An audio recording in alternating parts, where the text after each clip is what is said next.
Recuerdan que compré ayer estas cuchillas para cambiársela a la licuadora o aspas, no sé cómo le llamen ustedes, pero miren, aquí ya estaba todo barrido, ya no agarraba y aquí ya se lo cambié, está nuevecito, lo vamos a calar con frijoles a ver si funciona bien.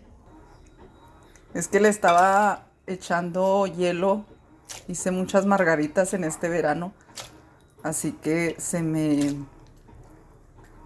llenaba de agua y se barrió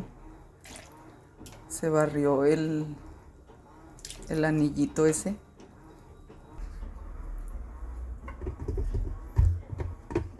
Y que hace 2 años se me descompuso de lo mismo y mi esposo me compró otra y no me acuerdo dónde dejé la otra.